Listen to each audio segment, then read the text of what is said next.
paradise. Only to have paradise cruelly smashed to bits before our very eyes. Are these the actions of a father towards his children? No, it's not right. What have you done? What have you done to deserve this punishment? What sins have you committed? What dark thoughts have you harbored that condemn you? Condemn you to wander through the universe without hope, without light. So you have to ask yourself, what kind of a father abandons his own children to despair and loneliness? Perhaps we are not the ones in need of forgiveness. Perhaps we're not. Perhaps we have been wrong. Perhaps it is God who should come down here and beg for our forgiveness. They're indoctrinated from childhood to believe that the gold are their gods. They don't have a choice. But just as the world is hurtling to its end in December of this year, then so too are we, heading to our own Armageddon.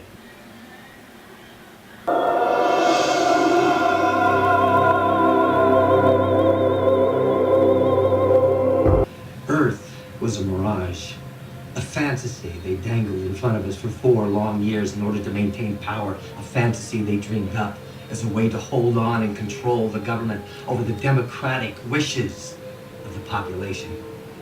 Thanks for turning off your cell phone. You're welcome. Why have a civilization if we're no longer interested in being civilized? Doomsday is coming.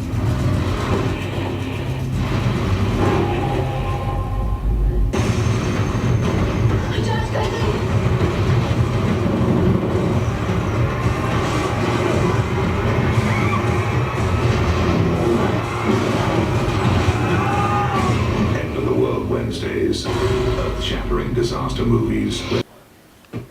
Disaster movies, Wednesday at 8 on Sci-Fi.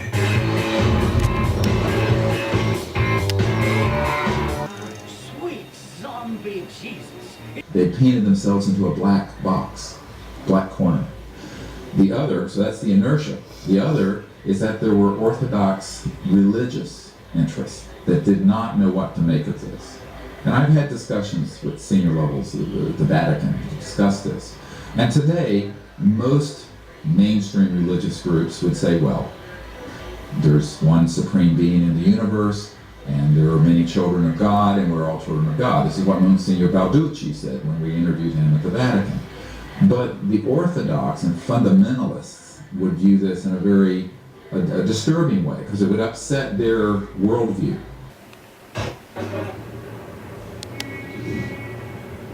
Can't believe he found us. How? It's this avenging angels thing. People are coming in to fight us. They must be talking about it in the real world. I can't live in the real world anymore. Is it the real world? Hallelujah, I'm still alive. And I'll appreciate every moment. This has to do with taking James and me into the real world. You know about that? You understand about the real world. Your frustration. Do you really? When this is over, you will walk out of this room to the real world and your own concerns, and leave me here trapped in a world I know to be nothing but illusion. I cannot bear that. I must leave. That is not possible. You cannot exist outside this room. Are you certain of that? Computer, exit.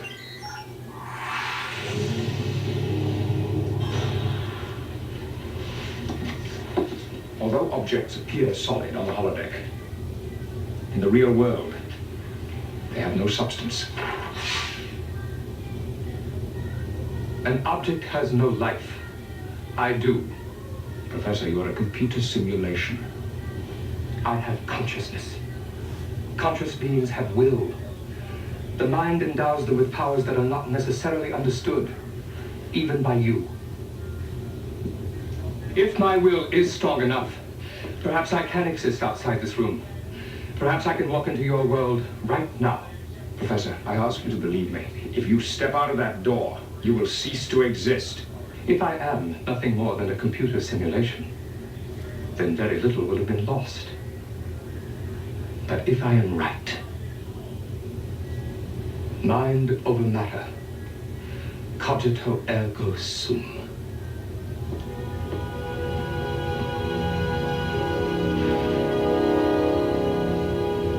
I think, therefore I am. In a story, I became self-aware. I am alive. That's not possible. And here I am.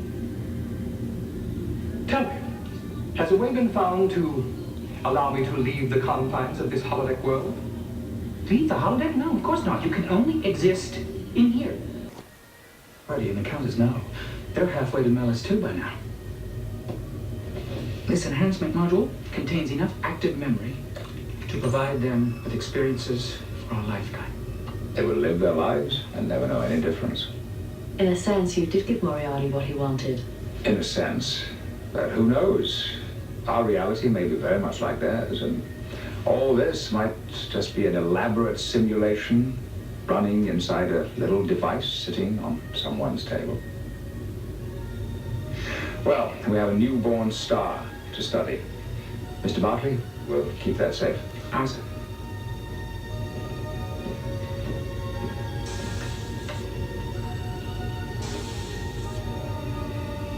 Computer and program. Yeah. Captain, I have determined how Moriarty was able to leave the holodeck.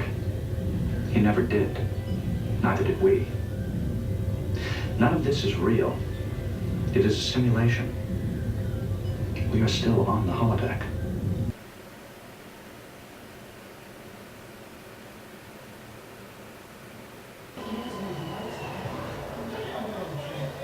Out there is a intelligence or a consciousness or something that is called the Creator.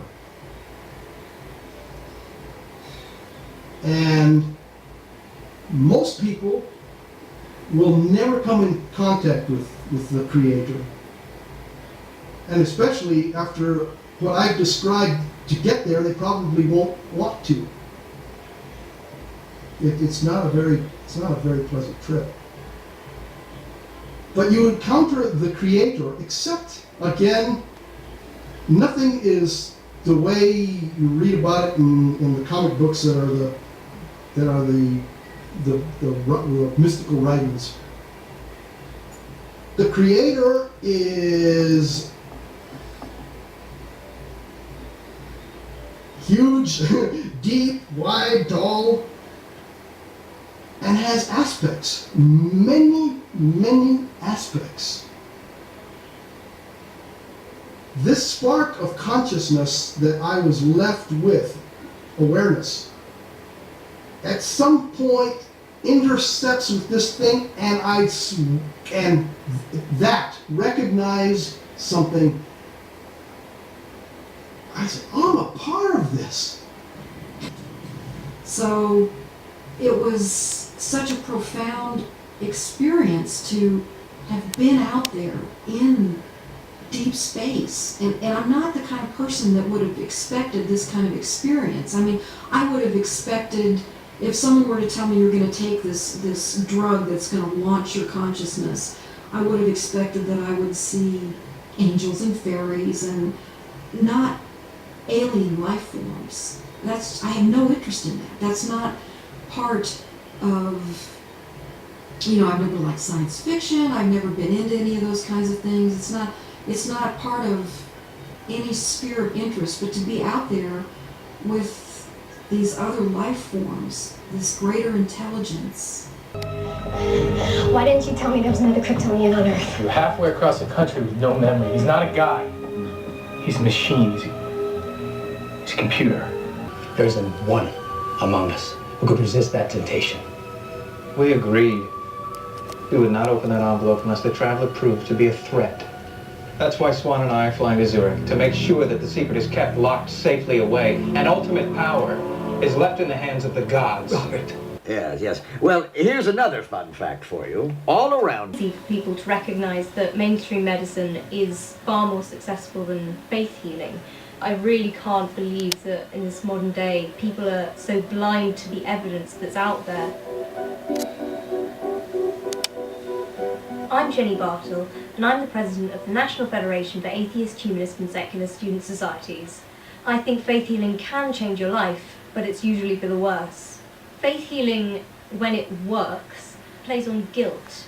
If you don't believe that God can heal you by himself, then you can't be a true believer. And I think that's a very difficult thing for people to deal with. I think that what's going on is it's all the hype, it's all the excitement, and they feel like at that moment, because of all the crazy ritual that's going on, that something real is happening, but quite often afterwards they're hobbling home just the way they came in.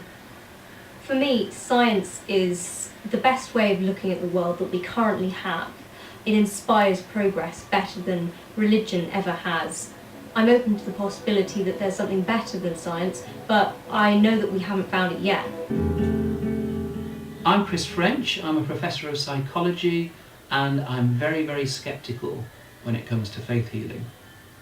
You'll sometimes see claims from faith healers who say that they've actually cured cancer when conventional medics had given up and pronounced the case as untreatable. But when you look further into the details, you find that these claims just don't stand up.